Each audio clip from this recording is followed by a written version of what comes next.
Start the next session, do you have any questions for me?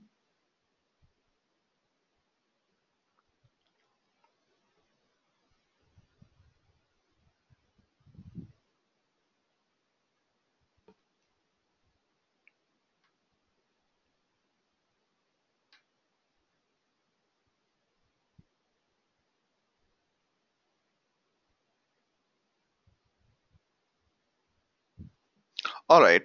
So if you are not able to open this one, okay, you can use the H2. Okay. For temporarily, we have turned off the terminal on h1.cloudxlab.com. So it's the same thing, just that keep in mind that you should keep most of your data in HDFS, okay, not in the local file system. All right.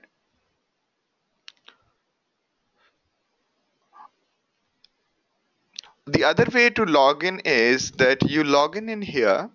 Okay, so whatever account we have provided to you, you log in using that, and okay, and then you can do SSH, and then your login as 5665 at h1.cloudxlab.com. Okay, you can also switch to the other one like this, but it's not switching. Okay, okay.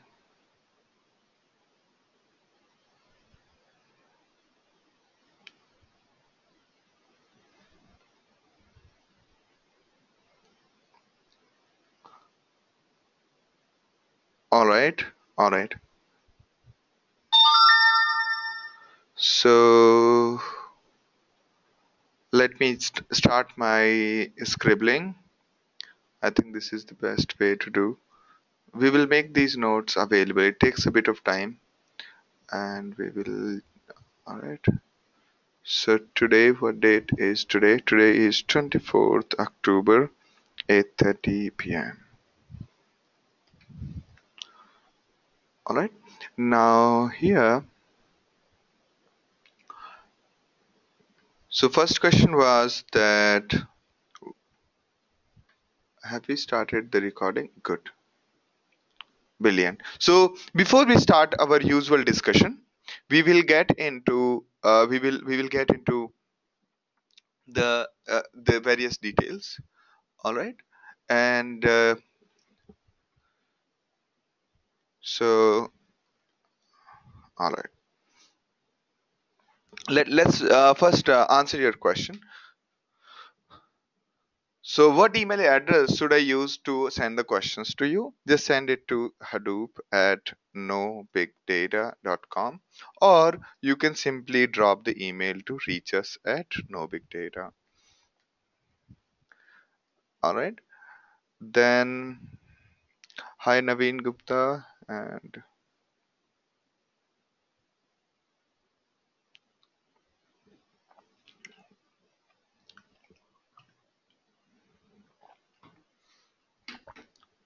so Naveen, were you able to try the things which we had discussed in the last session?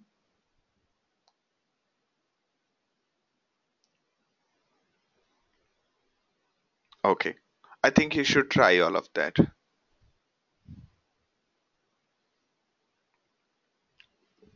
All right. Next question is from Sridhar. Could you please outline architecture one more time? So, the architecture of HDFS, is that what you are asking for, Sridhar?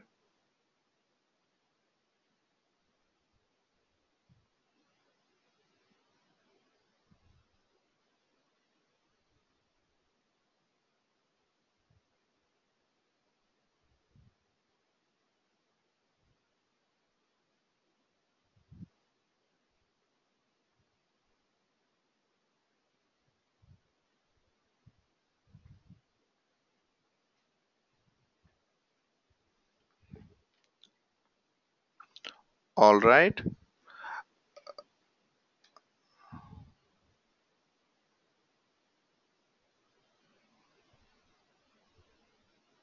Okay, okay. So probably you are talking about the ecosystem, Hadoop ecosystem diagram. All right, we will talk about it. No worries. All right, we will talk about it. And what was that?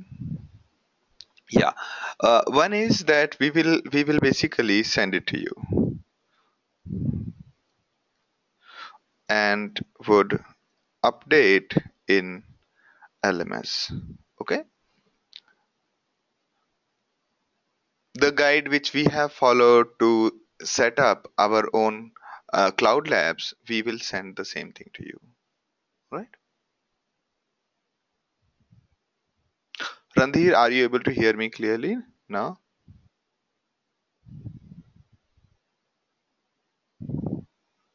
All right. Does HBase contains structured data? It is semi-structured data. Okay, you will understand it when we discuss about HBase. Okay, so this is something we are still yet to upload. Somehow that synchronization is not working, so we yet to upload. Okay, so generally it appears during the session itself. So for example, if you look at where was that previous session here. If you look at every session has got discussion notes, okay, like this. So the notes will be available like this only. You can see that. Yeah. All right. And yeah, so Naveen is asking, so I think he is asking about the lab from last session. Okay, so uh, sending it email will not be possible because the details are far more than what you think of. Because I'll show you. No worries. I will show you here. If you go to 17th October 8:30 p.m. Okay, so you see the username here and the password, and you have Ambari login. Ambari is used for cluster provisioning, as in which machines are up, which machines are down, which services are working, which services are down. That is Ambari. And the Hue login is for uploading, downloading files, running a MapReduce program, interacting with HBase, interacting with Hive, meaning running your query on Hive, running a query on HBase. So all of that is possible through Hue. But if you are a little more technology savvy and you are more like a developer, then you would like a complete control, not simple the UI, because UI is restrictive. Okay, so let's say you have to add 5 million records which are being generated from your Python code or from your shell script. You want to insert those records into HBase. Now, for that kind of job, the UI is very restrictive. Okay, so you would like, if you would like to do all of this kind of automation, you will be far more comfortable with console. All right, now coming back here, uh, okay, so these are the three things. Console is for controlling. So right now you can use H2 instead of H1. H1 seems to be down. We have taken it off for some time, and you can try Ambari and Hue. All right, you in Hue, you go to the file system, try to create your own folder, try to upload your file, then go to console, try to download a file from HDFS, and try to upload the file to HDFS and try to see what are the files in HDFS. Okay, if you need exact instructions, you should have a look at the last session's demo. Okay, last session's demo, and this one probably. Okay, this one had probably everything which we had discussed. All right, all right, great. Next is, so Were you able to, who finished the last session hands-on exercises, as in interacting with HDFS, trying to create a folder, trying to check how many, uh, what is the, what is this, how many blocks are there for a file? So who all did that? I guess Martin did. All right, Naveen. And also, some of the documents which you might find helpful are here. So one is the installation instruction if you are trying to launch your own virtual machine. Second is the regular expression session. You should definitely go through it. I strongly recommend the regular expression session, because when you churn data, when you clean data, when you massage data, most of it can be easily done using regular expression. Almost every language support regular expressions.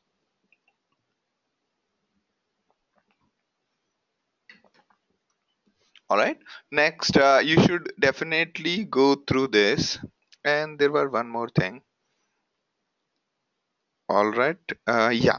The file system of Cloud Labs explained. Have a look at this. Okay. That should give you an idea.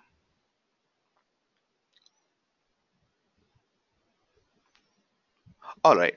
So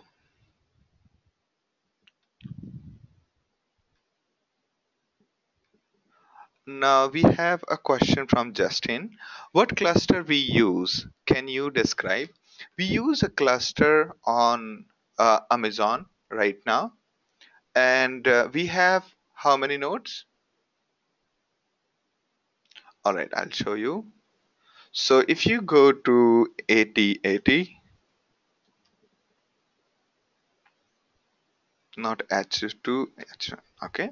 So that on H1 we have three hosts, H1, H2, and H3. And on H1 we are running most of the services. Since H1 was overly busy, so we have turned off the console on H1.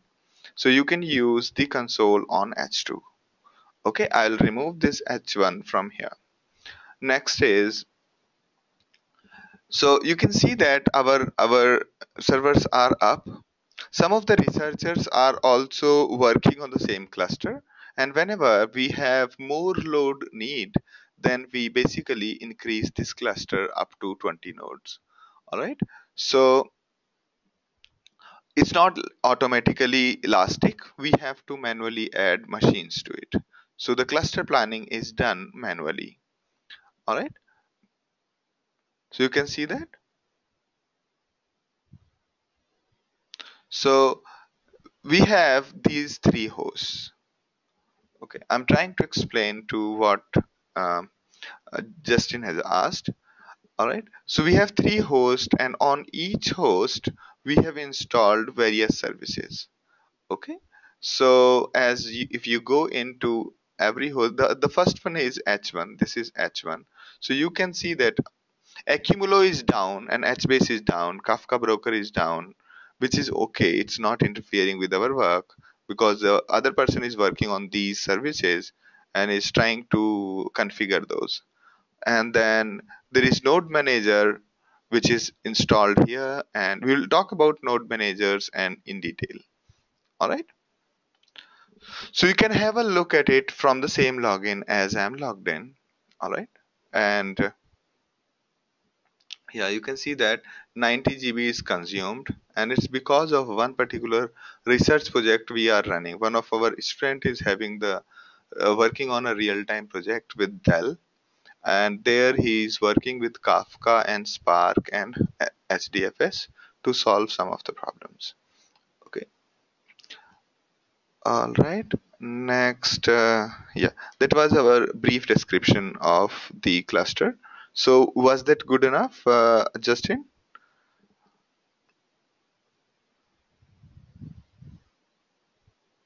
All right. Now, question from Bala is, can we use the same guide to set up locally on virtual machine? To set up locally, I think this guide will be better. If you go to session 1, you will have installation instruction. You click on the installation instruction, it will guide you through what all you need to install. All right, Bala?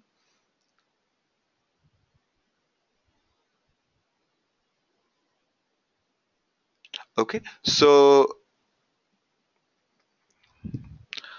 Sridhar's question is, can we also practice cluster installation? Yes, you can go ahead practice trying it out. If you get stuck, drop us an email and I can help you out immediately. All right, we have more questions. Hi, John. All right, so here are some more questions from John.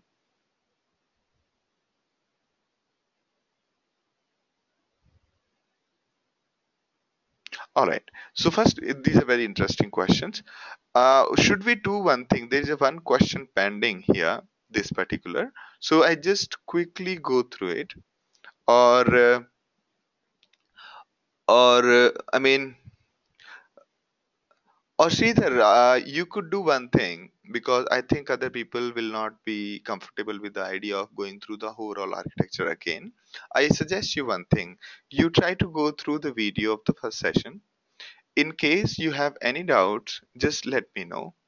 I can have a one-on-one session. Sounds good to you, Sridhar?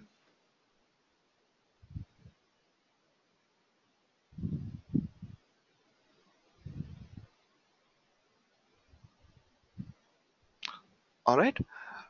Okay. Next question from Sridhar is, where can I find installation instruction? You go to session 1 and there you will see the link to the installation instruction document. You can see once you log in, go to my courses, and under my courses you locate your course, which is not this one, not this one, this is the one. And there under session 1 you will see the installation instructions. All right, do you see that?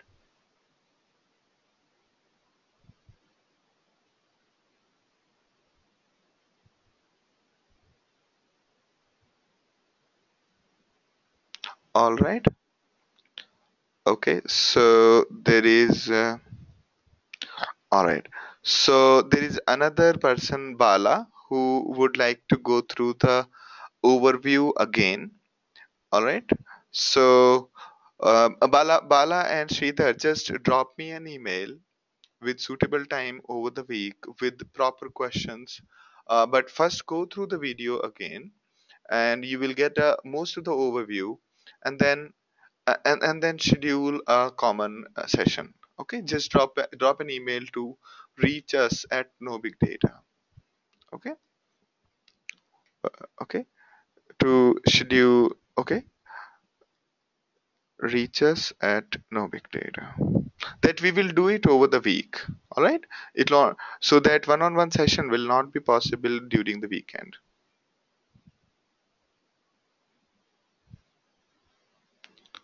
All right.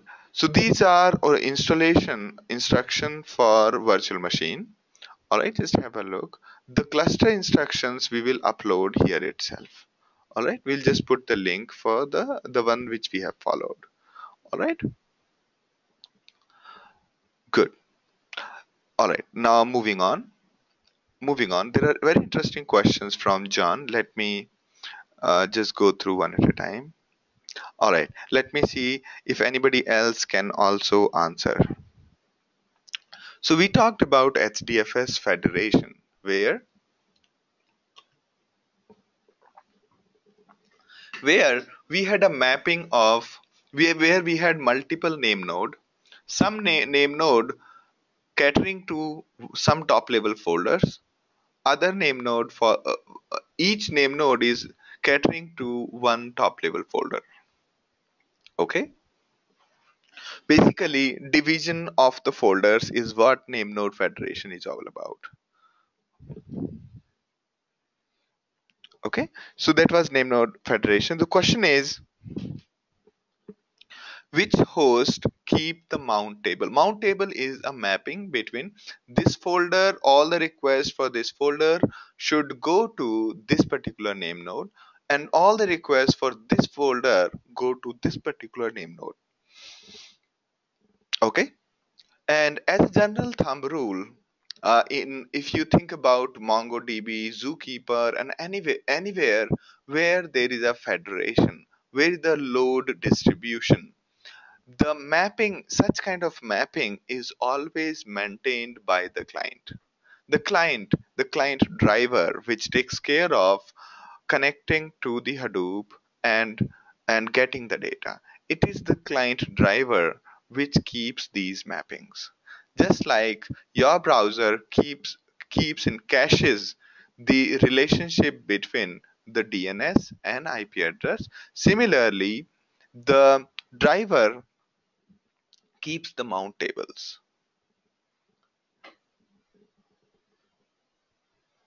Okay, so you put this information in the configuration file, from where the driver will also pick, as well as the servers will also pick the configuration from the same location, and that's how the system works.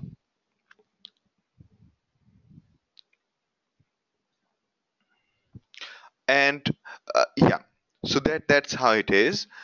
That was the answer to first part of the first question. Okay, the client driver. And from config file.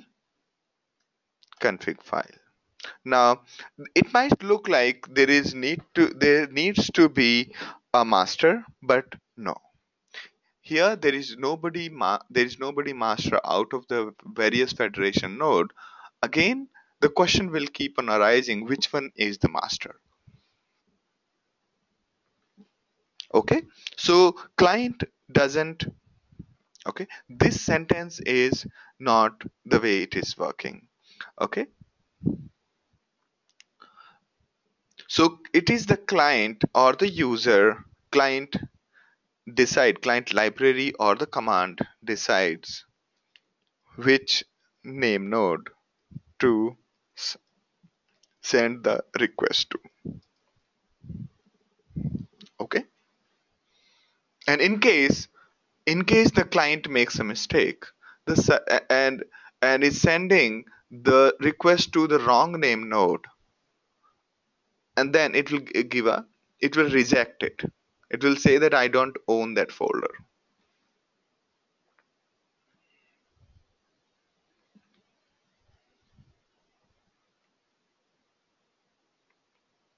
Sounds good to you, John? The first one. Is everybody clear about what I'm talking here?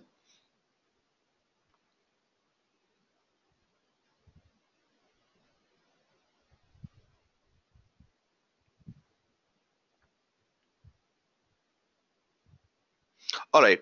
So Bala's question is, it is the data node, right? No, I'll just go back to my slides. Okay. If you remember our discussion last time, we are actually talking about this particular diagram. Okay. So since our name node was not this one, we are talking about this diagram.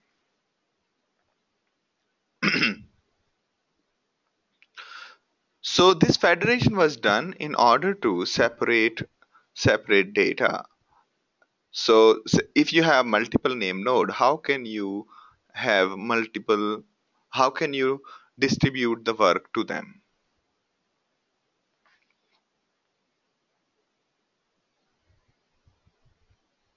Yeah, Bala, is that clear now?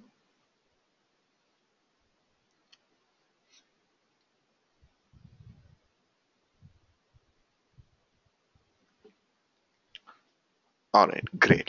Now moving ahead. Now next question is, also, does all name node require in federation share the same set of metadata?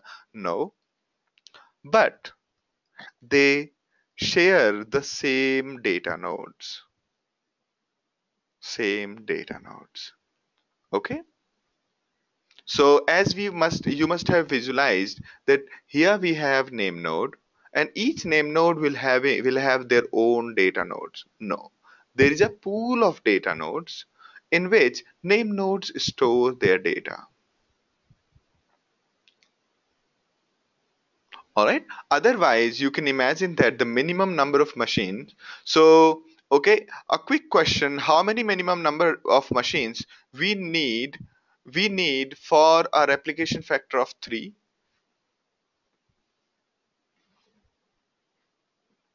or how many minimum number of data node do we require if we need a replication factor of 3? Correct. It is 3 data nodes. It is the 3 data nodes for having 3 replication factor. Okay. We cannot keep 2 copies on the same machine, 2 copies of a block on the same machine. Therefore, the 3 blocks which are replica of each other have to be on 3 different data nodes. Therefore, you need 3 data nodes. Okay. Right now, you might be wondering we have how come we have we have only 2 data node I mean total 3 nodes, because on H1 we are having both. You can see that. I can show you. So in this you can see HDFS, not this name node. You can see name node on first node. Okay, as well as there will be a data node. You can see data node, right? So these are the various components installed. Here also you have data node, but you don't have the name node here. You have node manager but no name node. All right.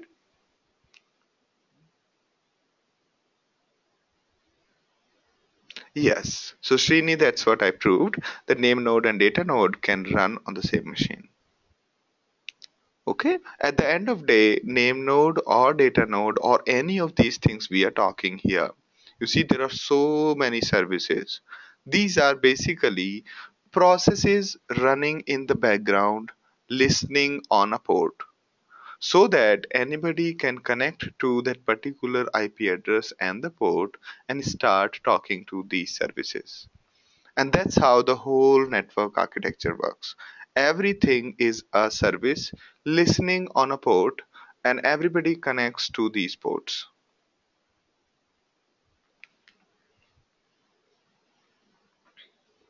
All right. Srini's question is, in federation, do we need separate machine for client library mountable? No.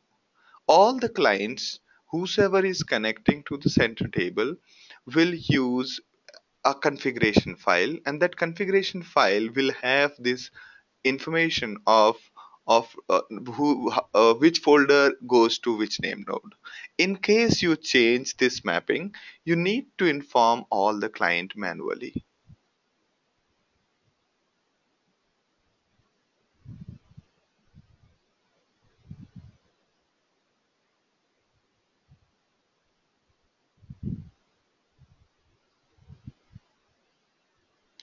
All right.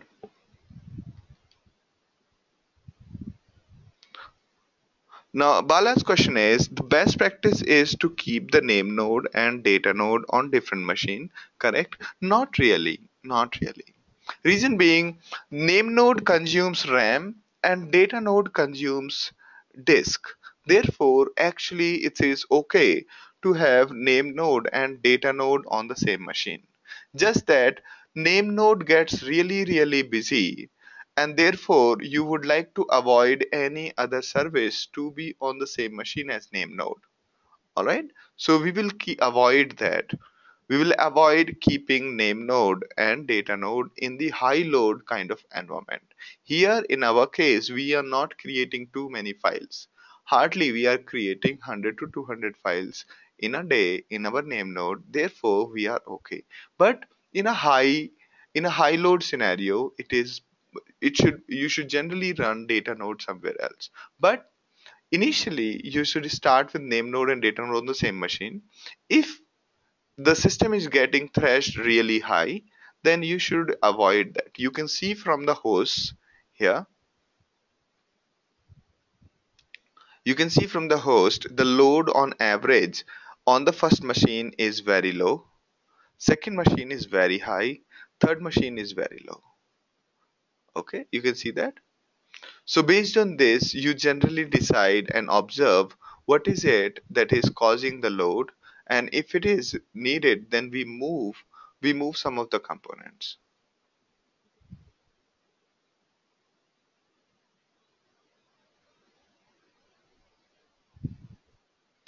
All right.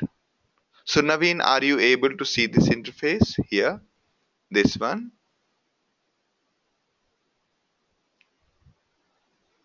Are you able to see the username, password? Okay.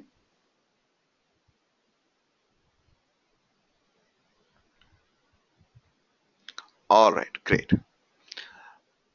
Perfect. So now going to John's further questions. So John, everything is okay, clear with respect to first question now?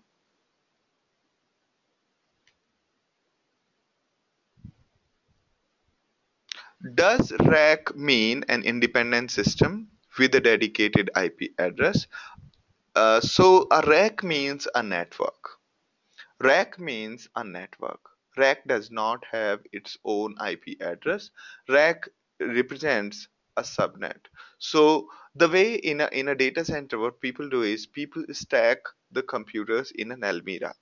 And in this almirah, just like a plug, this almirah has power plugs so that all these computers can connect. Along with that, it has uh, I mean, we call it power supply. This power supply is common in case of almirah, and it has got the network hub.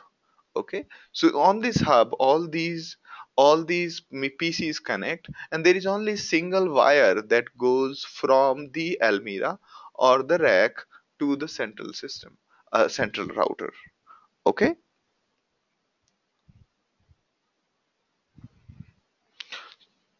so rack does not have a single IP, though it's a network. Yeah, I mean, if you look at it, yes, I'm sorry to confuse that, because every router is given an IP address from the central location. Because every subnet is given an IP address so that all the calls which are coming from outside can be routed to the right machine. So yes,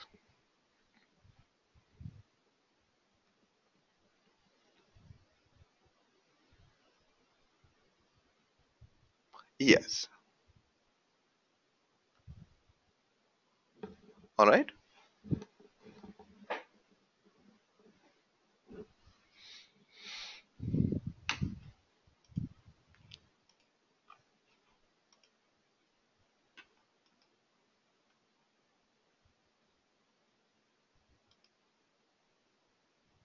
Yeah, that is correct.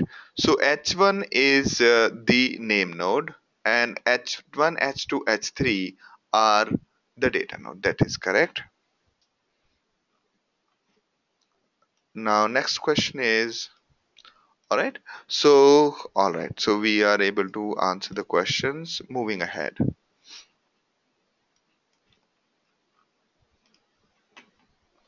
Great.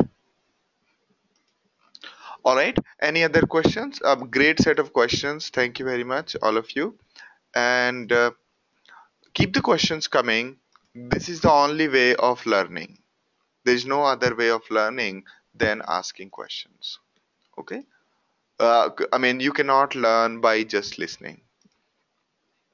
Ask questions, do the things, experiment on the cloud, and try executing things. That is the one, that is the way you can learn. Now, there is a good question from Sridhar. In which situation we need more than one name node, and what is the maximum number of name nodes can we have together? All right. So sorry for missing this question. I think you have asked this question.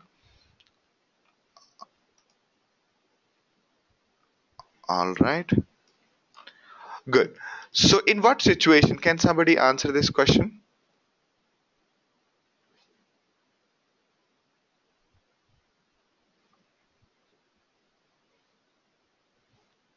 Question is, why would you want to have multiple name nodes, and how many name nodes you can have?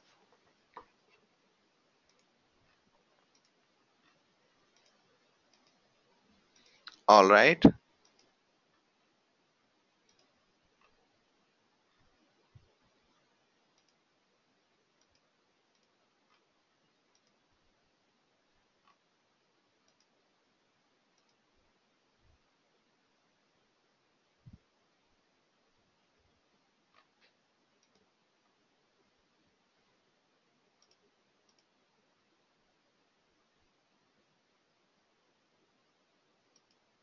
All right. Brilliant answers. Let me just put them one at a time. All right. Great answers. I will. So, first answer is there is no limit. And second is it will depend. Naveen's answer is that to avoid single point of failure.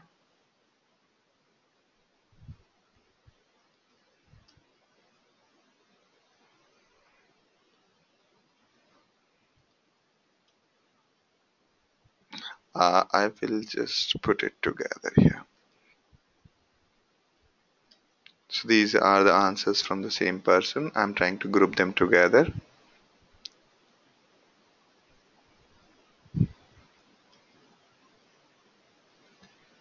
Okay.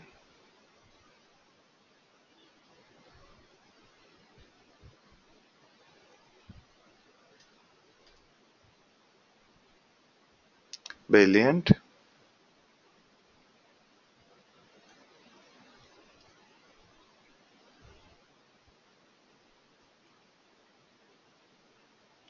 All right. So, okay. All right. Yes. So you guys have given a very good answers. So first, there is not much of a limit, but a sensible limit to have n name node for n racks. Yes. So it's up to your hardware restrictions. So, all right. All right. Great. Why would we want to have this kind of a scenario? All right. If you think about it, when you build such kind of system, you would also build one more standby, right? There will be standby one, okay? And similarly, there will be something called standby two, right? To avoid the single point of failure. So it is the name node. So if you think about the architecture, this is the classic way of doing things. Okay. Now, if you draw the, how should I draw it? And I think an arrow like this would do a good job. All right. So something on this line. Now, if you think about it, you will have to, so every name node you are adding, you will have to have their standby node to avoid the failure. The only reason why I would like to do this, imagine this, you are storing many files, and one day you realize that since name-node loads all the data, metadata into the memory, name-node has reached the hardware limit. We cannot afford to have bigger RAM than what name-node already is having.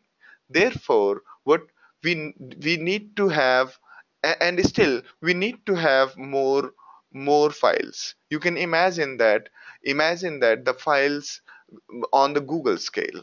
Okay, so the metadata of such files cannot fit in on single name node. At that point of time, you will have to have multiple name node, so that half of the metadata could go to one name node, and other half could go to the another name node, and that is divided based on the folder structure. Why folder structure? Because that is the most definitive way of making sure that one name node does not interfere with another name node's working at and this division is very low cost. All right. And If you keep on creating more and more name node, you will also have to have more and more standby, right? Although all of these nodes will have same pool of what you call same pool of this you can call pool of data nodes. Lot of machine sitting over here, and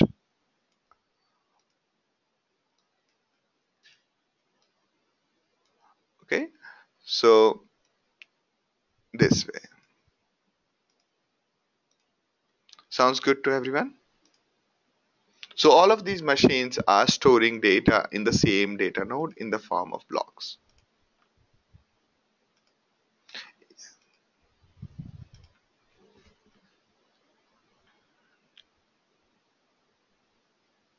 Yeah. So Susan's point is this will be number of indexes on a table. More indexes would be like entire tables can at one point. Increasing name node can increase processing, but will also increase overhead. That's correct.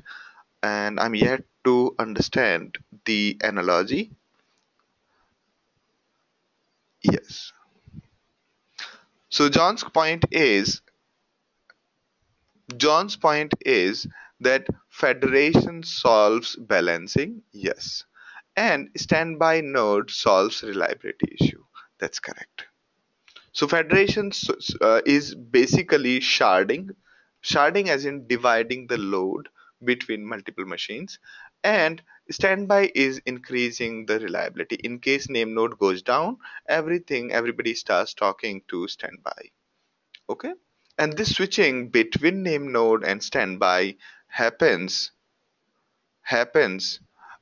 using the zookeeper. We will cover zookeeper in more detail later point of time.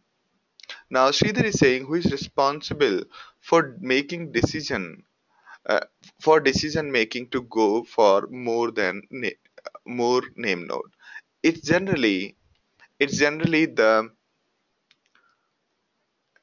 it's generally the architect.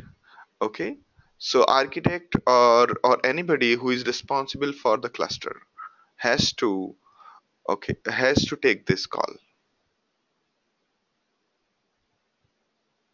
All right, but good part is that going for multiple name node could be done at later point of time.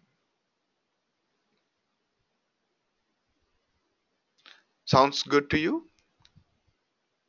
All right, all right, brilliant. Did I miss anybody's question, or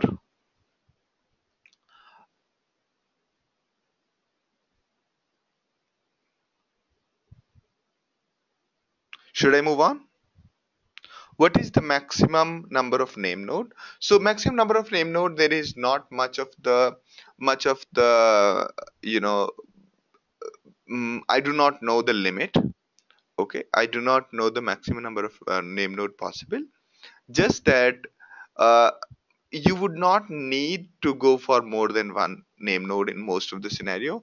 Only in the circumstances, in the dire circumstances when you are crawling the file system of the whole world, then you might have to go for two name node or maybe three name nodes. Nothing more than that. Okay, because here what we're talking about is the metadata is filling the memory. Okay, and generally we avoid very small files. So if you have many small files filling up the metadata, so whether it's small or big, whether file is small or file is big, they all consume equal amount of data, metadata, in the name node. So the way we do is we basically make sure to combine multiple files together in various kinds of format, which we will discuss later. Okay,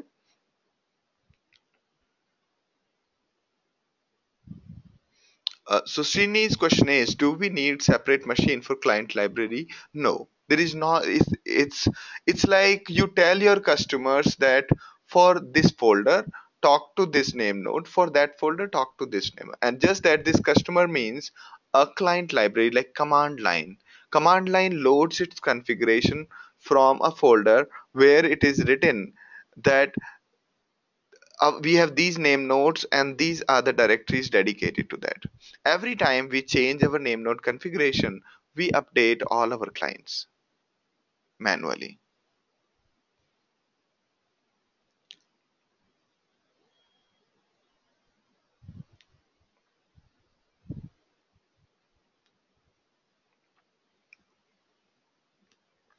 Does name node and standby have underlying cluster services? Yes.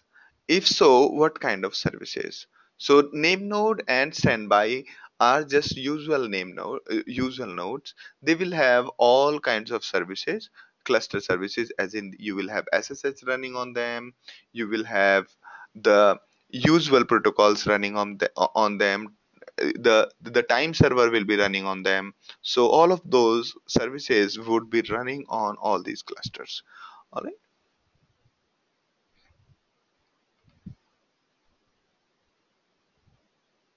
sounds good to you?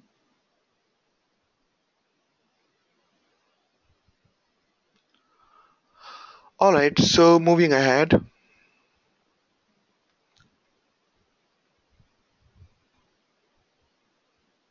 what is the importance of pools of data nodes here? So if you remember our discussion, that name node has data nodes and we store data. So instead of a single a set of nodes dedicated to one node, it's a common set of data nodes in which so let's imagine there will be five data nodes here. Name node 1 will also store its block in these data nodes, and name node 2 will also store the data in the same.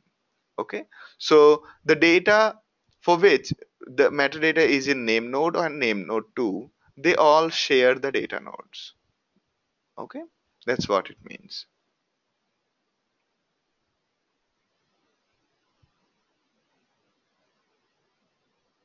Make sense to you?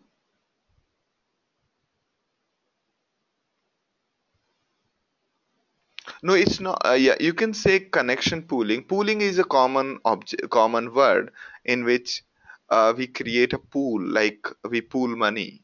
It's the same word.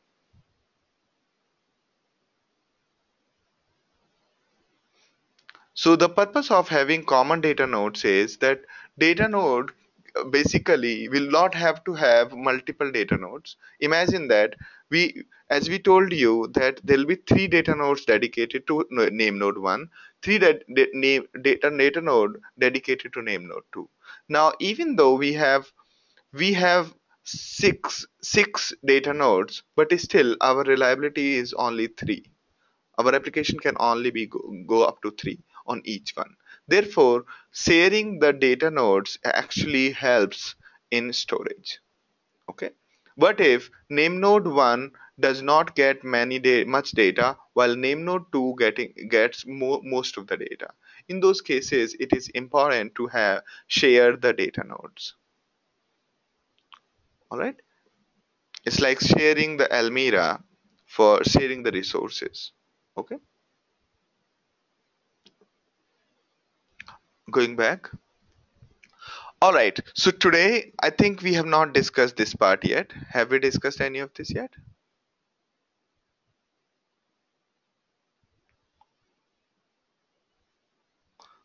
Till what point have we discussed here?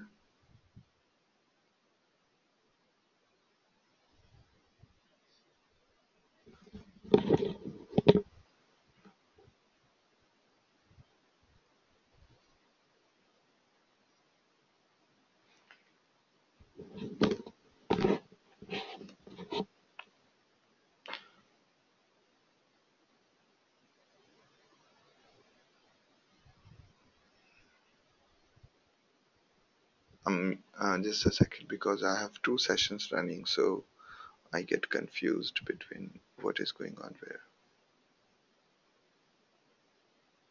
So, alright, what we did last time was we discussed about HDFS and we did hands-on. Okay, and then what did we do? Yeah, that's all we did. Alright, we were supposed to start the compute engine now.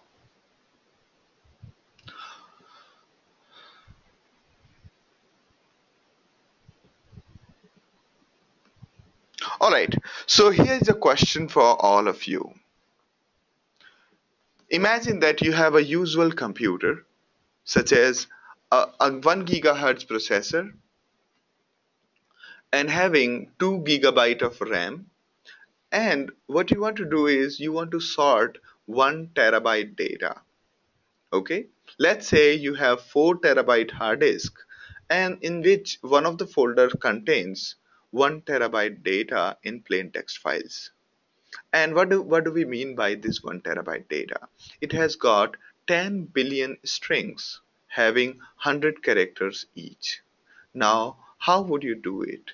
How would you sort 1 terabyte data using 1 gigahertz processor having 2 GB RAM?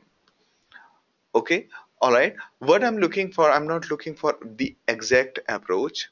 All I'm looking for is your gut feeling, your instinct, as in how much time do you think it will take? Anybody? Anybody?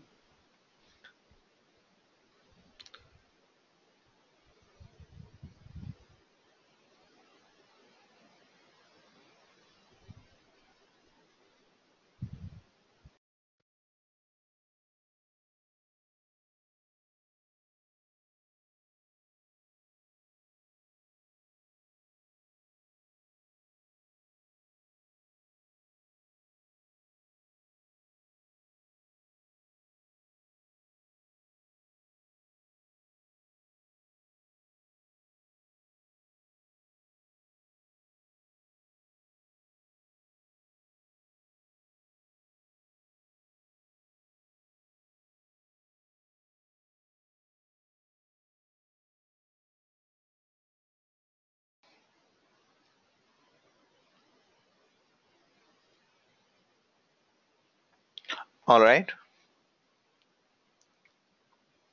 John is saying that if it is just one machine, then it will take 30 minutes, while Bala is saying it's around 5 hours. Randhir says that it will take a lot of time. Ravi says that about 5 to 6 hours. Martin says around 10 hours. Brilliant. Brilliant.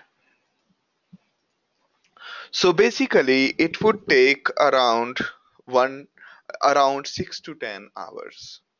Okay, so the general strategy for doing these kind of things is you split these files into small chunks, then you order them, you sort individual file in using 2 gigabyte RAM, and once you have done that, then you start merging two files at a time without utilizing too much of memory. Okay.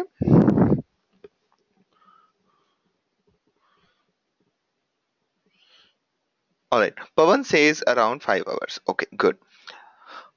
All right. So the way we do is we break the 1 terabyte data into 2 gigabyte sizes each, and then individual chunks are sorted and then merged together using various techniques. All right. Because merging the sorted data is far more easier than merging the unsorted data. All right. So what exactly is wrong with these 5 to 6 hours? Okay, what exactly is wrong with this?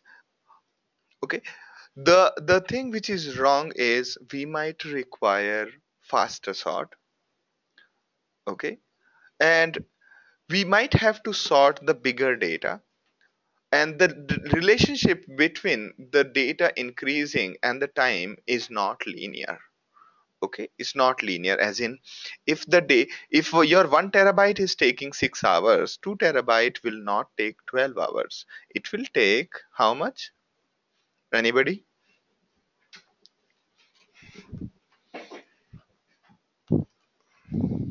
No, there is no formula, Sridhar.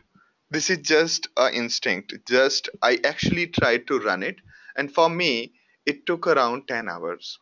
Actually, a little more than 10 hours, but it took close to 10 hours.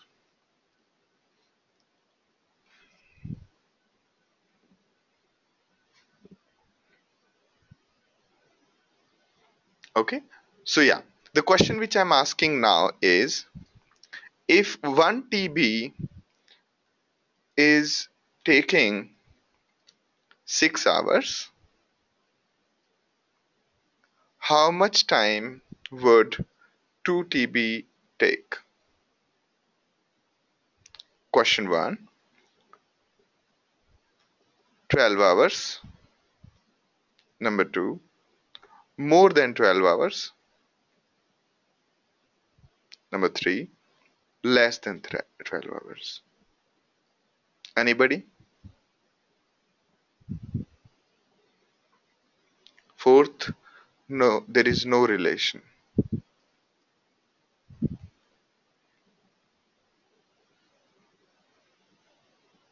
Yes, yes. Almost everybody is correct. It will take more than 12 hours because the relationship between data size and the time consumption is not linear. Okay, is not linear.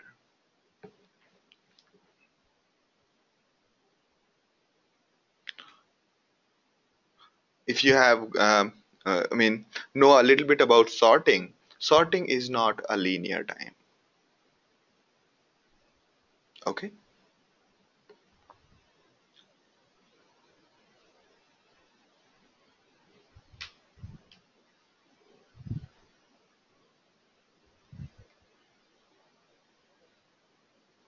all right. Now, yes, that's correct, Sridhar. So, now why am I talking about sorting? Sorting is probably the most important problem in computer science. Why? Because almost every problem can be broken down, or every problem can be augmented by sorting algorithm. Let's take example. Okay, let's take example. First example is the when you say select XYZ from table where x equals to 1 2 3. This where clause, do you think it can be made faster by some technique? Can this query be made faster by doing something on the table? Drastically faster? Indexing or sorting? Perfect. And what is indexing? Indexing is nothing but sorting internally. Okay, although it's a different kind of sorting, but at the end of day it is sorting. Now second case is when you join two tables. Okay, join x comma y. Now when you join something, okay, when you join something like this, when you join two tables, what exactly happens? How do you join this? So basically, most of the joins, the way they work is one of the data is sorted and the other one is iterated over. Or sometimes both the data are sorted and then we just go linearly from top down by joining the two kind of records. So effectively both are, this is also a sorting problem. Okay, I'm talking about general data querying and general data behavior.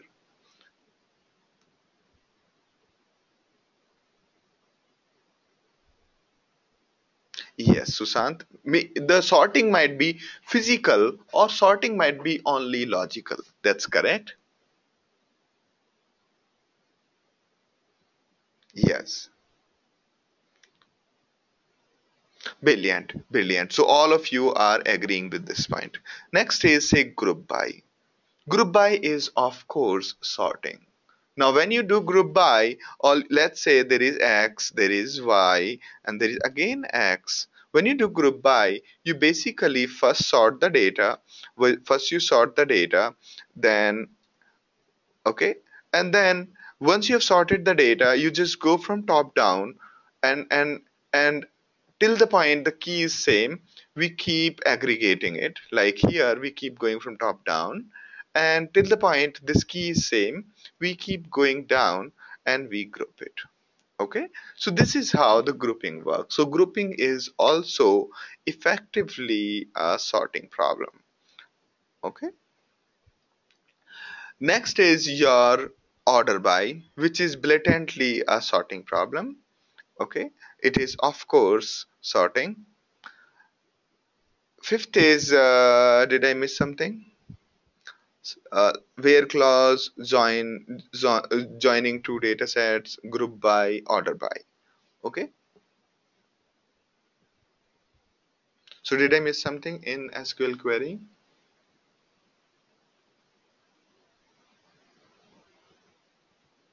Having is, yes. Having is the same as where clause. All right. So what I'm trying to prove here is the sorting is probably the most important algorithm. Okay, and sorting is the bottleneck. When you try to do a very bigger a query on a bigger data, it is the sorting that becomes the bottleneck. All right.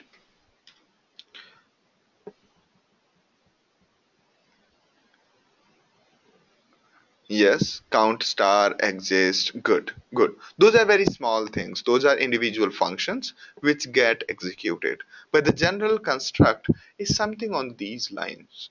Co-group, there could be, similarly, there could be co-group, and there could be union. Union is not a sorting problem. Union is not sorting problem. Okay?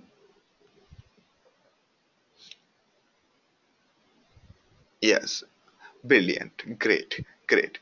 Wow. So Sridhar says rank over dense rank, brilliant. Now let's deviate a bit and think about other kind of algorithms. This was the usual SQL is essentially under the hood sorting problem. Okay, and most of these things main time goes in sorting and reading IO. Okay, keep that in mind. So the other parts which I want to discuss here is your mm, let's take problem like finding what was the problem I was about to talk about? The problems like graph search,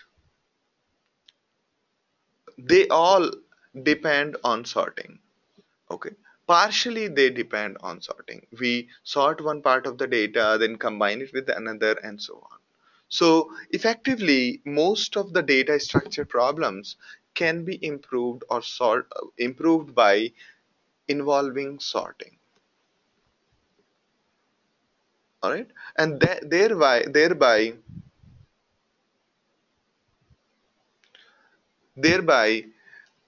okay. One more question I want to quickly answer. Naveen's question is: are our cluster running Yarn or Hadoop? We are running the latest version of Hadoop 2.4. Okay, I think 2.4, and you can check from our H2. All right. Yeah, don't worry, I'm not getting derailed. So we have Hadoop version. So you can see 2.7. We have the latest edition.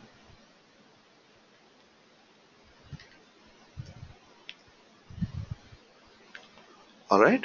So we are of course on Yarn.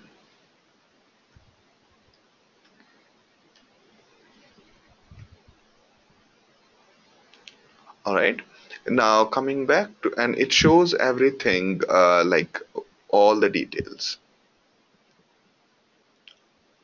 Good.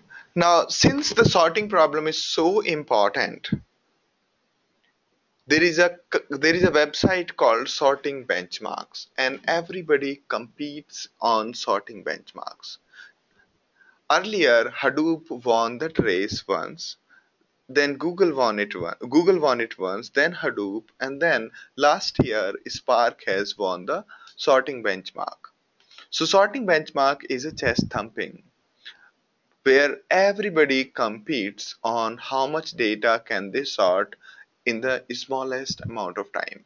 For example, Google was a clear winner in 2011 where they sorted 10 petabyte of data and it took 6.5 hours on 8,000 computers. Nobody was able to achieve this kind of scale. When we say 10 petabyte, it means the it means a petabyte has how many zeros? Anybody?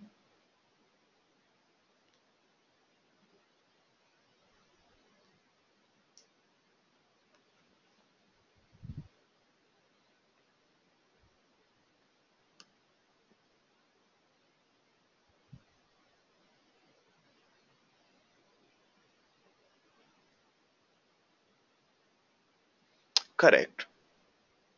Correct. So petabyte has 15 zeros, which means 16 zeros they solved in 6.5 hours using 8,000 computers. That was because of MapReduce. All right. Going ahead. Now, since the sorting problem is so prominent, so most of the systems are architected around solving the sorting problem. And MapReduce version 1.0 was designed in order to solve only the sorting problem. Okay, so if you think about earlier MapReduce, it was basically a grand sorting engine. Okay, now let's just go through what it looked like earlier. Okay, then we will go through the newer architecture, and although there is not much of an architecture difference between Hadoop 1.0 and Hadoop 2.0, but the nomenclature has changed drastically, so we would like to highlight both of the aspects. But it is easier to understand Hadoop 1.0 first and then move on to Hadoop 2.0. So we will talk about Hadoop 1.0 briefly, okay, and then we will move ahead. All right, so let's have a look at it. The diagram below shows that there is HDFS. In HDFS, you have name node and data node. The diagram above shows that on the same machines, you are running some more services. Okay, so you have job tracker running and you have task trackers running. So to the job tracker, you inform that, hey, we are we want to do some kind of work. Okay, and job tracker will break down that work and delegate to the task tracker and get it done. Now, which task trackers does job tracker assign the work? It will assign to the work to the task tracker which is nearer to the data, which means when we are assigning work to the job tracker, we are also telling the job tracker, hey, this is the file input we are looking for. We are giving you this piece of code which you need to run. Along with that, we are giving it a, a folder as well. We are giving the location of a file or a folder. So we tell job tracker, hey, this is the piece of work which we need to run on our file, and this is the file which we have saved in HDFS. Now job tracker will get it done the same thing using task trackers.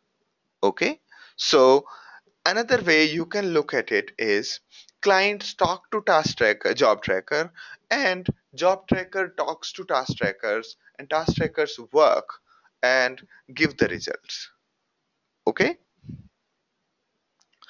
task tracker would be doing multiple tasks parallelly. So there are multiple criterias using which job tracker decides who all are our candidates. Okay. So,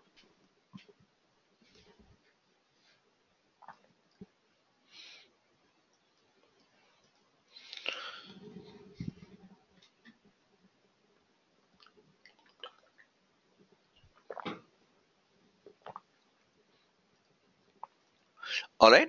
So client is submitting the work to the job tracker, and job tracker has given the work to task trackers, individual task tracker, and once the task trackers have done the work, they submit it back to the job tracker, and job tracker makes sure that the work gets done. In case any of the task tracker goes down, job tracker sends the same amount of work to somebody else. All right. So that the same piece of work is given to some other task tracker so that the work gets completed. This is called resilience, or this is called the failover.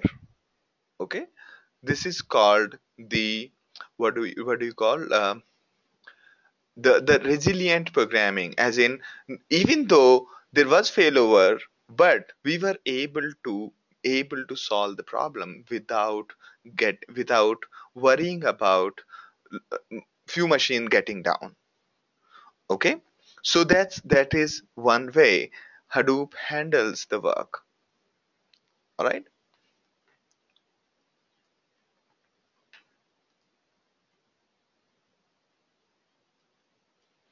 All right. Now, a question from Bala. If one task tracker goes down while halfway through, does the remaining job is sent to the other task tracker? No. The It's the whole task which is given to the other task tracker from the beginning. Okay? That half work which was done by the other task tracker is is something it doesn't care about. That results will be discarded, because mostly it will be saving those that data locally, and when the task taker dies, that data is not available. The work that was done from by task tracker which is just lost is not available to anybody, so we cannot resume the work. Therefore the work is given to the other task tracker from the beginning. Yes, that's correct, Bala.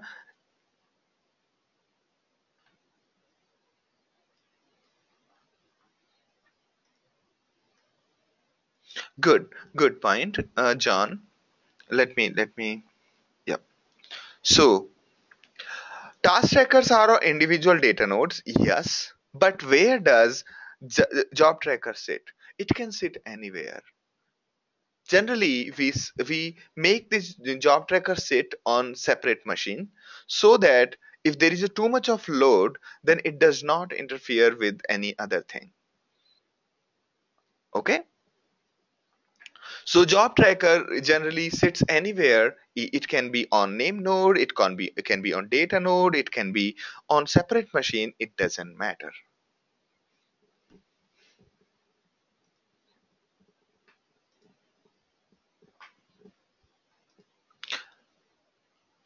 Randir's question is, can same node same node run two task trackers?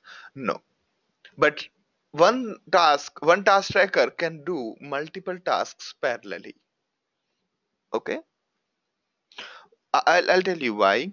Why is such a restriction? So as I was telling you, all of these processes have got all of these individual processes, you see, these have these all of these task tracker, job tracker, name node, data node, all of them have one thing in common: they listen to a port. They are the service running in the network listening on a port. In case in case you want to talk to them, you know that which port they run on, and you can immediately talk to them. But what if we start running them on different ports? It will not be possible to discover them and talk to them. And that's the only way to talk to them. Therefore on one port no two services can run. All right, and that is why we do not run the task tracker on the same machine, two task trackers on the same machine. Okay, although it is definitely possible to hack around, but it's not recommended, and it doesn't make any sense because the work is going to get done by the same task tracker. So instead of that, task tracker supports something called task queues. Okay, it supports queues in which various people can assign their work to various queues, and we can prioritize the queues in task tracker. Okay, and these queues can be done either in parallel or however we want.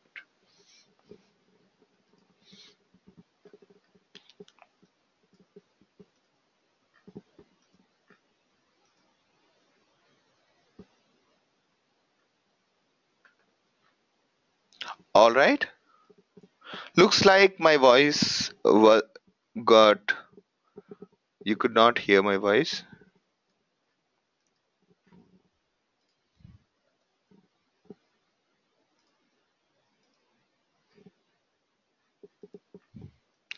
Are you are you able to hear me clearly now?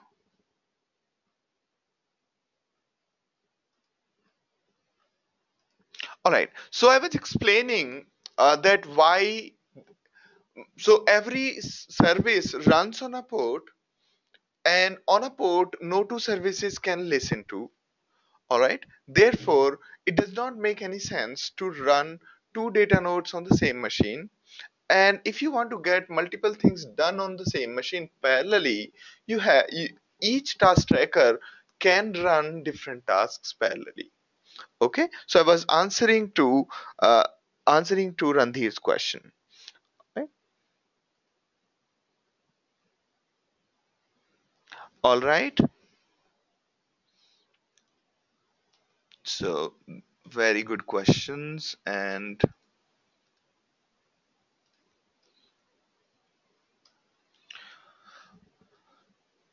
all right, now there is a good question.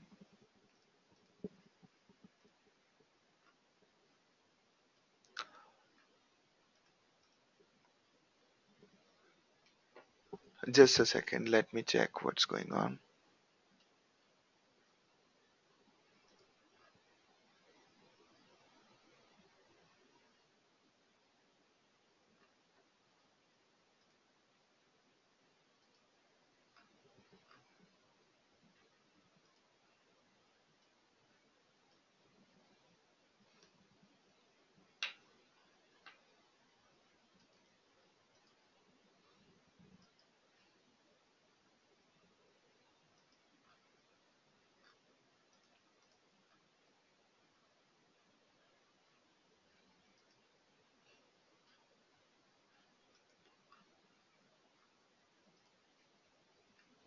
All right, I'm trying to see what exactly is wrong with the network. Is my voice still breaking?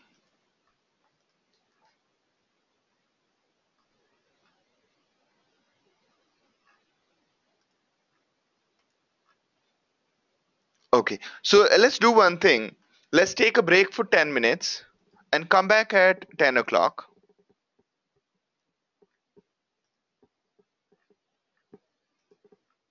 Okay, so let's take a break, although we haven't covered much, but don't worry, we will be able to cover everything as we go ahead. Okay, so break for 10 minutes and back by 10:02.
All right. So can we start now? Is my voice clear?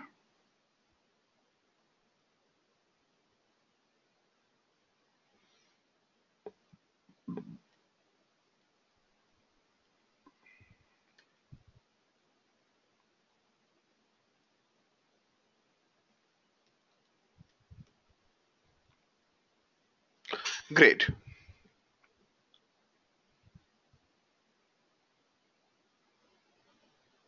All right. So before the break, we were talking about how does the MapReduce 1.0 used to work? There was something called job tracker. There were task trackers. Job tracker used to assign the work to the task trackers, and the main criteria for assigning the work to various task tracker were two. First, how free is a task tracker? Second, how close the task tracker is to the data which we want to process. Okay. Now I'll just take you through this diagram. Okay. So the way it happens is initially you as a user will submit a job. Okay. You will submit a job via a client. Client is Hadoop client, Hadoop command line. Now before that you will copy the file into HDFS. All right. Now while submitting the job, client will get the information about the Hadoop file and will hand over the work to, in the same time, client will also create something called splits and will hand over the work to job tracker.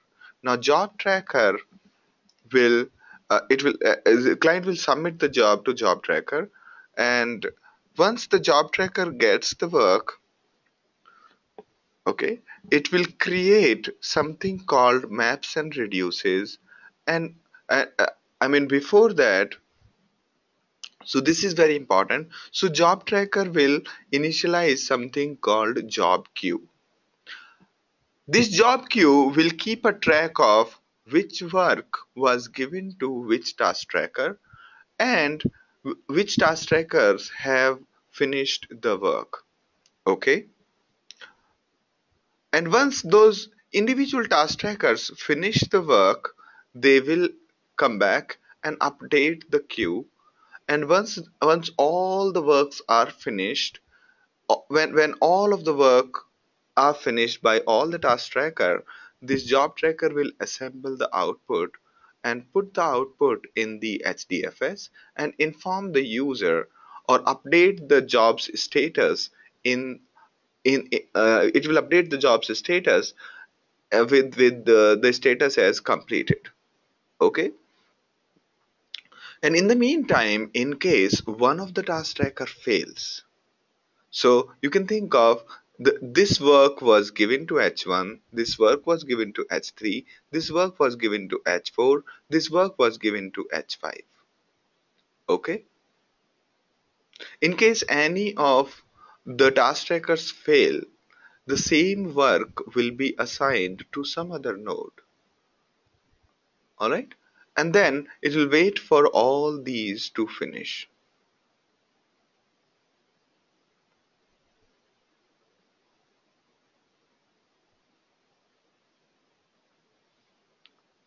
All right. So this is how it works. Now let me try to answer your question, and then we will get into more details as we go ahead. Okay. So there is a question, how job tracker decides how many task trackers the work has to be assigned, or job tracker assigns it to data node based on the data it has. Okay. And I think let me try to explain whatever we have been talking about. So when we used to talk in MapReduce, we used to say, this is my data file. Okay. This is my data file, and my data file is located at this location inside HDFS.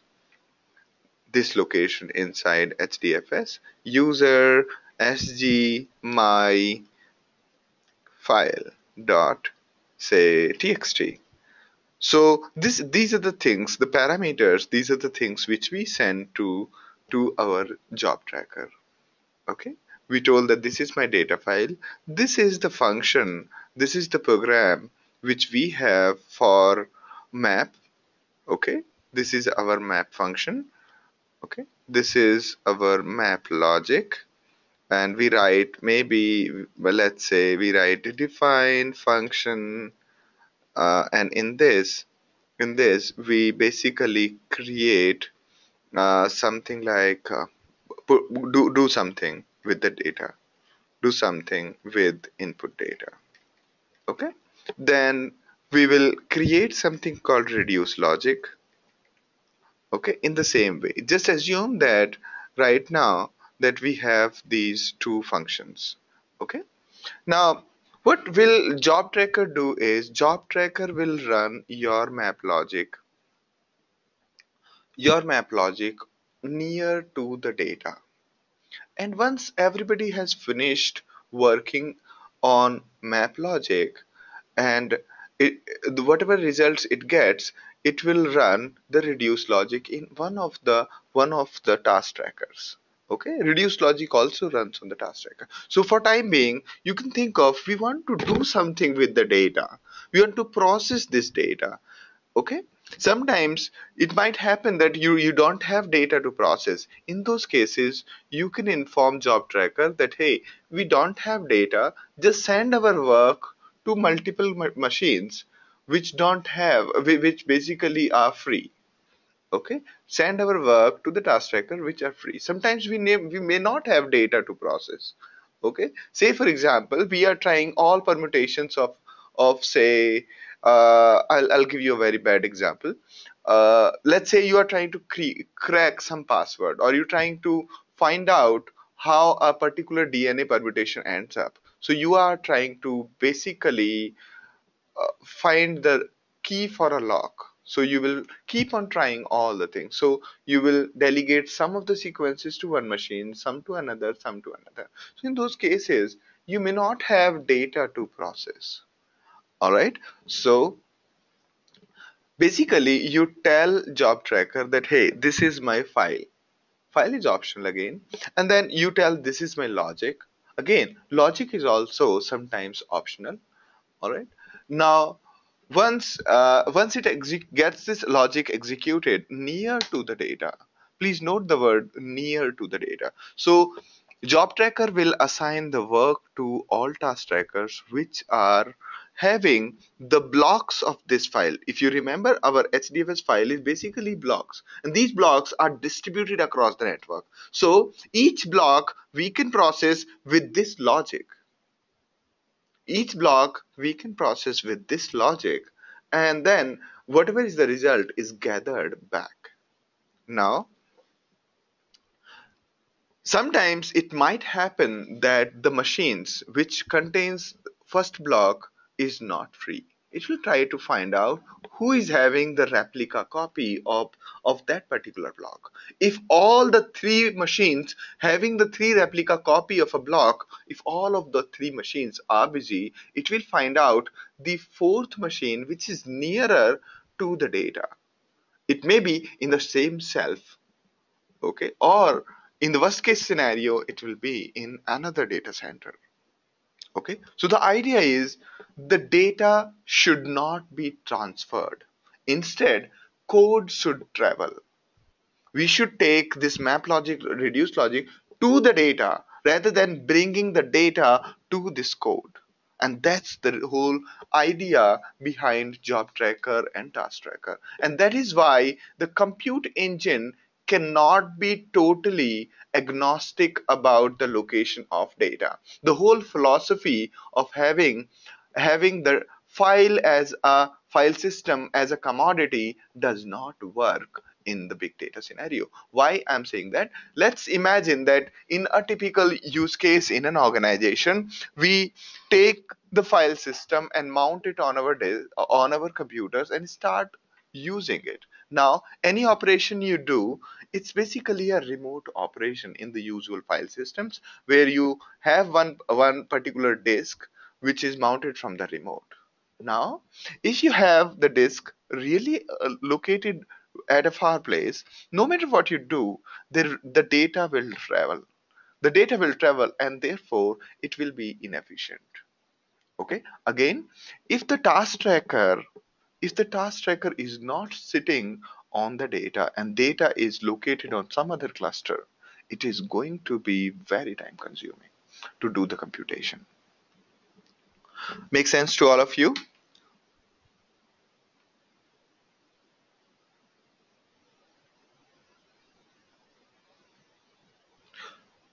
Okay, see, this question is what is map and what is reduce. Right now you think of map as some program you have written. It can do anything. Okay, any program which wants to churn this data, which want to transform this data, which want to do something on the data. Okay, that generally goes in the map, or any work that you want to get done. We will go into more and more details of how to convert your logic into maps and reduces. Okay,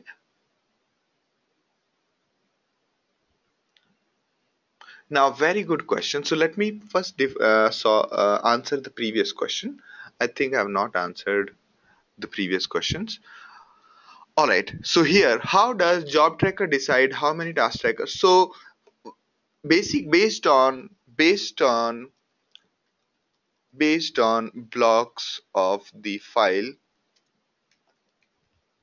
that needs to be processed, or you can clearly enforce that, hey, I need 20 task trackers working on my please divide my work to 20 task trackers. All right,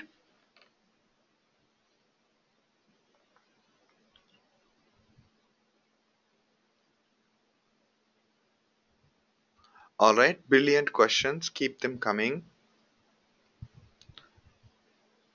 All right, now can you please explain the resilience again? Is it clear now? Resilience? In case one of the machine goes down, if this task tracker goes down, the work will get done through any other task tracker. That is resilience. Any other task tracker having the same copies of data.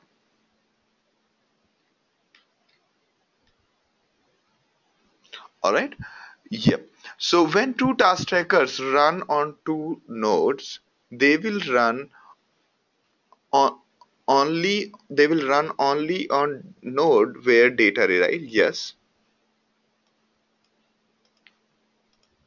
All right.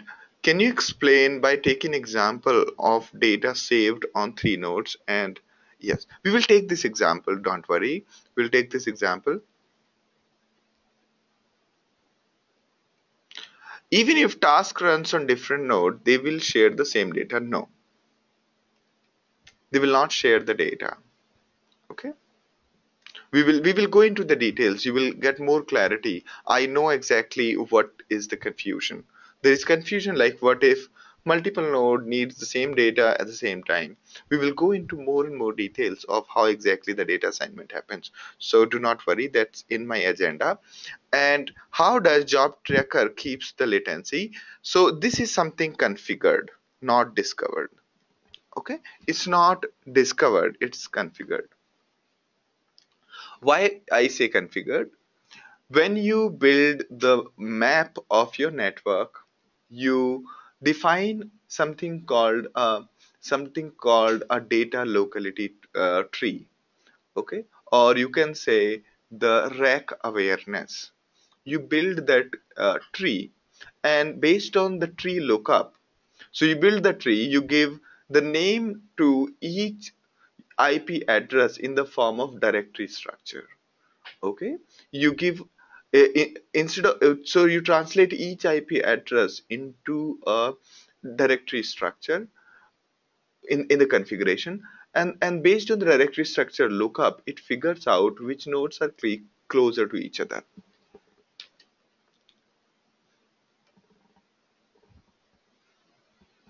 I hope that's your question.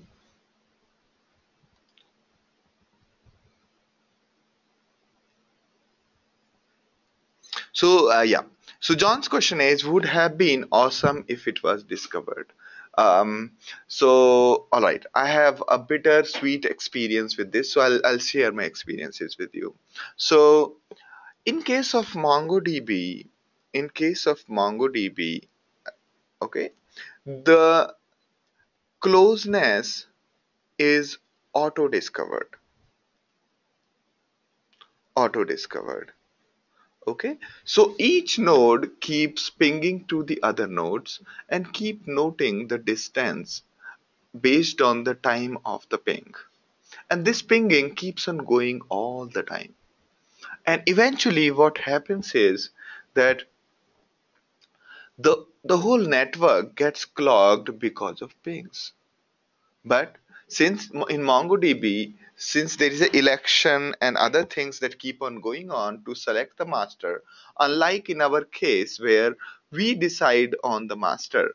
In case of name node, we decided that this guy is a name node. In case of MongoDB, the decision of the name node and who is data node is taken based on the election. All right.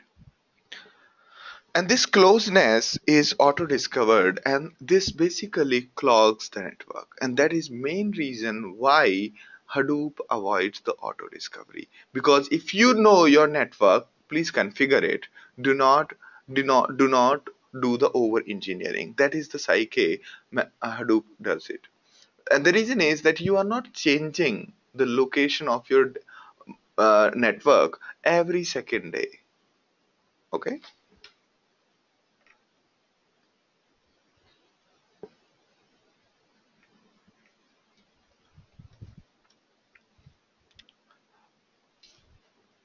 So Bala's question is, does it use location services to decide the node based on IP address? Yeah.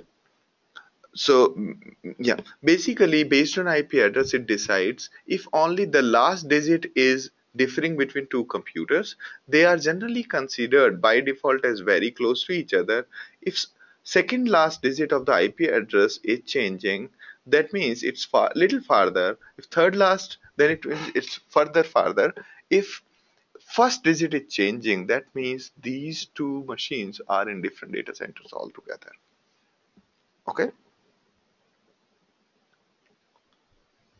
So that is so basically this is the default configuration, but you can change it. You can change it. You can write your own translator from IP address to the tree structure. We'll go into the details again. All right, no worries. Now, all right. So in Hadoop 1.0, as we were describing, there were many things happening together.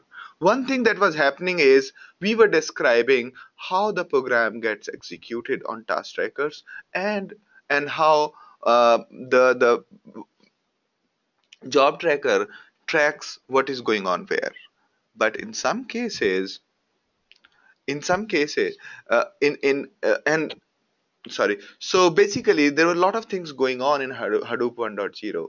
First, the assignment of the work on various task tracker and the job tracker. Second, getting things executed on various machines and collecting the results.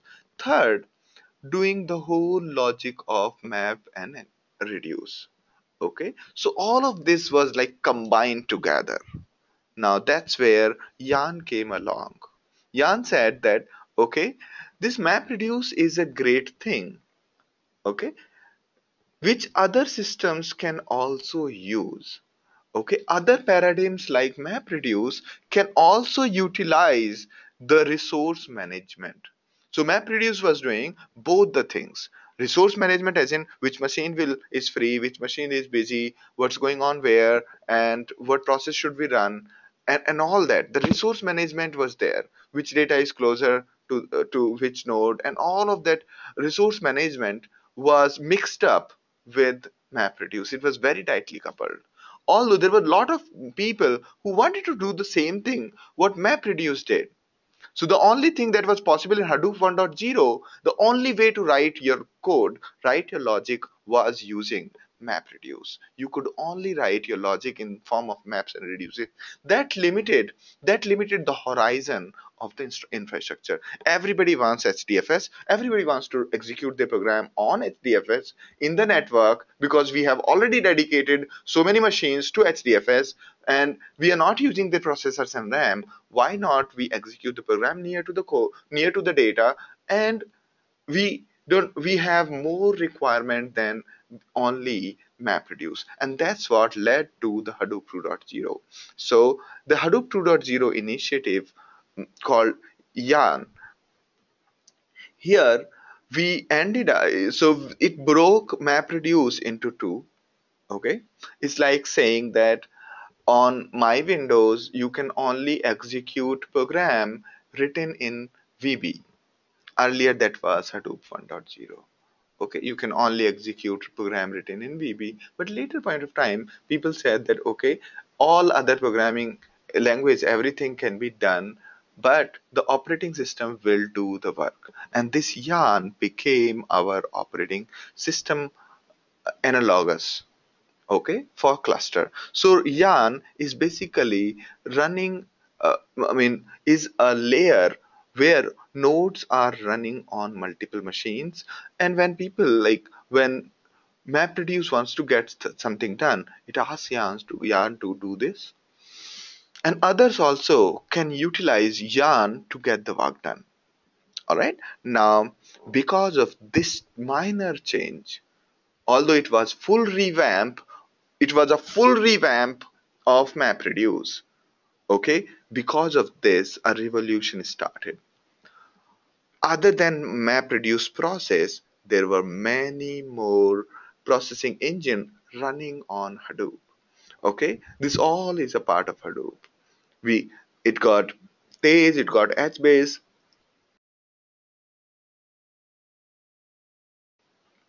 it got HBase.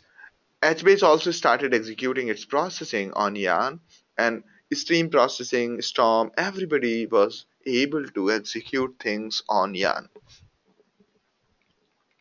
Similarly, Giraffe was able to execute things on Yarn. Spark was able to execute on Yarn, and because of this change, today we have so many beautiful paradigms based on our requirements. So many different things, such that the Hadoop is still alive. Otherwise, Hadoop could have been dead by now. All right.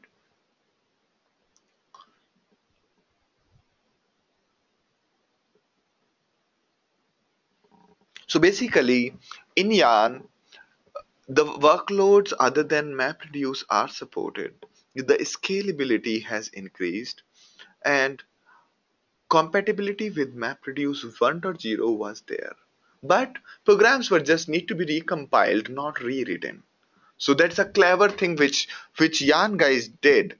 Even though they broke MapReduce into two parts, but all the people who were interacting with MapReduce, they continued to use in the same old way.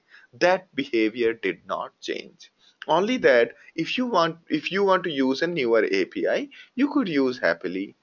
Okay, all it so to migrate so m- inertia to migrate to Yarn was very low because their older program will anyway run.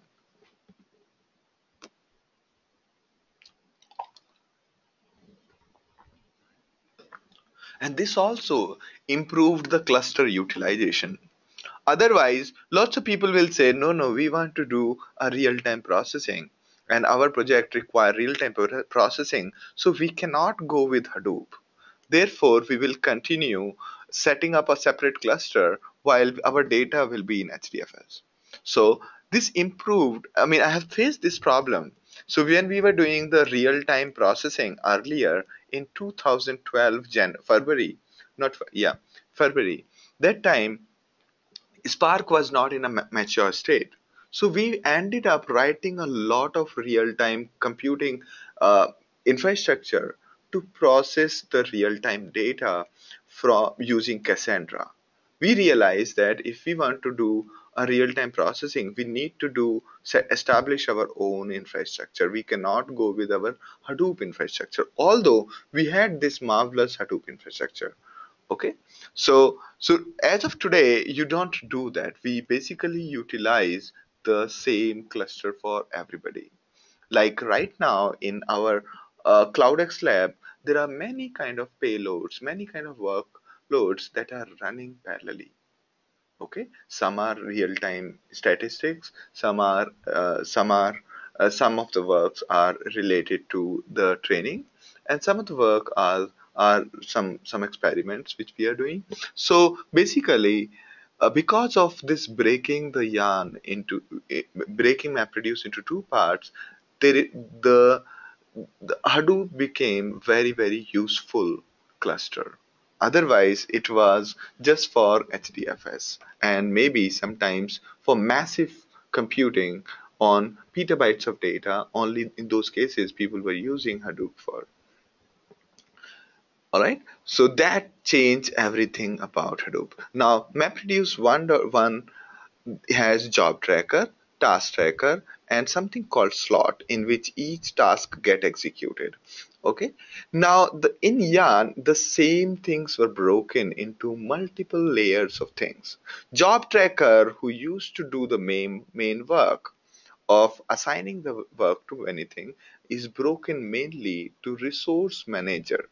So exactly the work done by job tracker is resource manager. Then there are something called application master. Application master is the code or logic specific to each application, the master for each application. Since you will be running MapReduce as well as Spark, this and that. So for MapReduce, there will be MapReduce application master. For Spark, there will be Spark application master, and there will be something called timeline server for keeping everybody updated on the timeline. Task tracker became node manager. All right. So this is the change which has happened. Now this is a little complex diagram.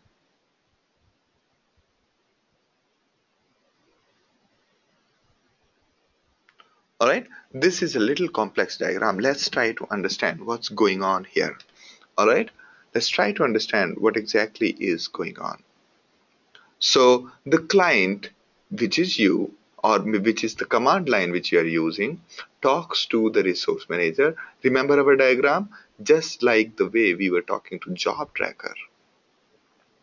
We are talking to resource manager, and resource manager is keeping track of all application masters. And there is something called container. Container runs each task inside each application master. So application master and container, they are in always constantly coordinating and getting the work done on each individual nodes.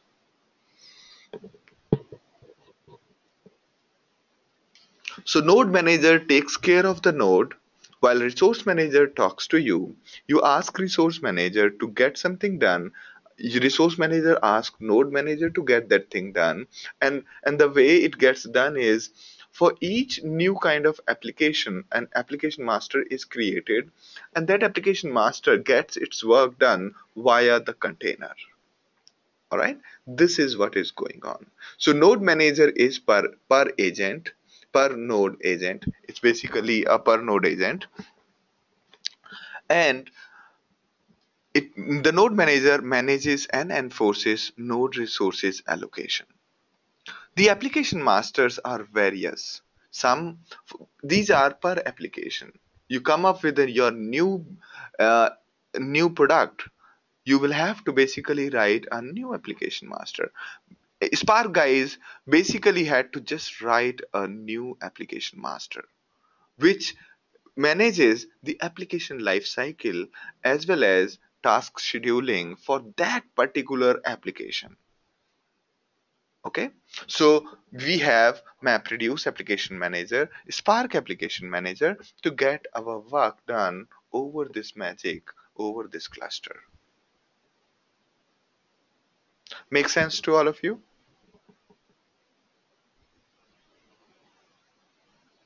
Any questions at this point? So Sridhar, I'll answer your question. Where is the data is stored after transformation is done using MapLogic? We'll talk about it in detail. All right.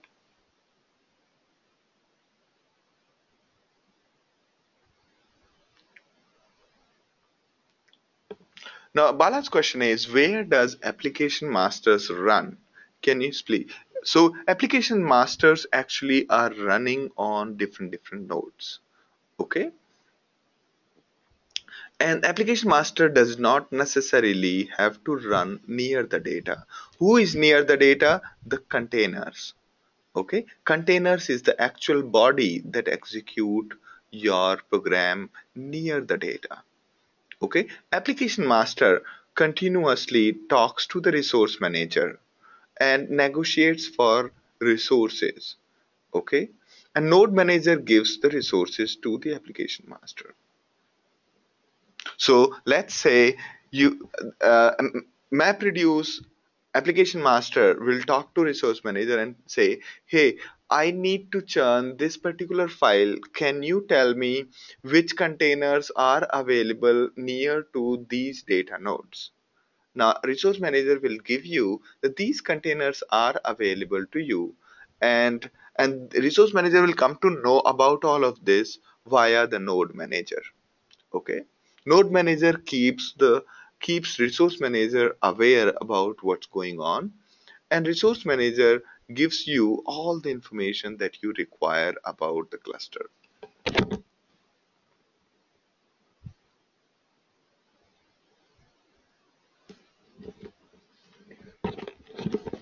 So there are application master. You can see the red and the blue. I don't know what color is this. You can see one application master. These application masters are per application. There are two kinds of requests which have come in. You can think of one is Spark job, other is MapReduce job. Okay, so this one goes to the application master of Spark and will get done in the container running the Spark code. While the blue one, I think it's blue one will talk to the resource manager and I mean will get its own application master done, and application master will figure out which container is free via talking to the resource manager, which container is free near to my data, and then it will get it done. Okay,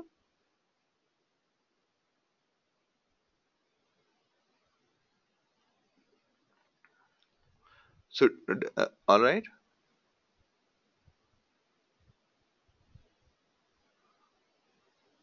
Okay, so Ganpati's question is, can you list the functions of resource manager and node manager and application master and container? Okay, let me see if we have listed somewhere.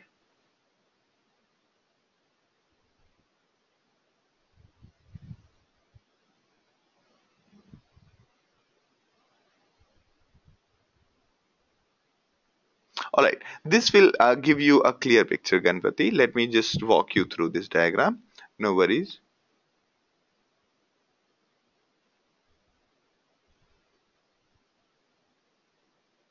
Yeah.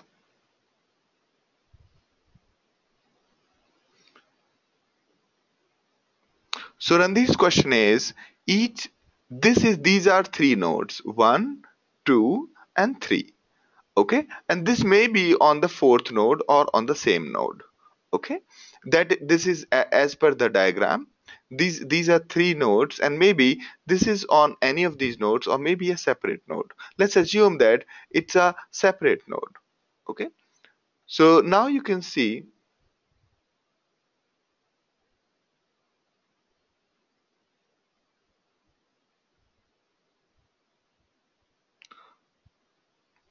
Okay, now application master and container does not need to be on the same node. Okay, because application master is not going to do the real execution is done by container, done inside the container. Okay, and this container needs to be closer to the data. Therefore, application master and the container does not need to run on the same machine. So when a new kind of application comes to Yarn, what Yarn does, or what does resource manager do? It will figure out that okay, we have this lot of work already going on, and this guy, there is a new application who wants to get its work done in its own fashion. Recently somebody has written some new platform or new thing, so they are launching it. So they talk to resource manager, hey, here is our application master. So resource manager will locate which machine is fairly free. Okay, here is the machine. Now application master will ask resource manager that, see, I need to process these files, can you tell me which nodes are free? If these nodes are free, can you execute this particular map reduce logic, or this particular that okay, this particular map reduce logic, or this kind of transformation, or this kind of action on each node, and once it gets the work done, give me the information back. So application master will ask resource manager to locate resources near to the data, and well, and once it has located, it will give it the information about the container, and then application master will talk to the container, get the work done, and then finish it. All right, this diagram will show you clearly. So the application, which is client you, submits the yarn application. A yarn application could be in the form of MapReduce, could be form of Spark, or maybe a fresh new platform that you have built. Okay, fresh new paradigm which you have worked, and you want to basically have created a new yarn application. Okay, all of these things like MapReduce, Spark, Storm, all of this essentially remains as a yarn application. And yarn application, when it's submitted to resource manager, okay, when it is submitted to the resource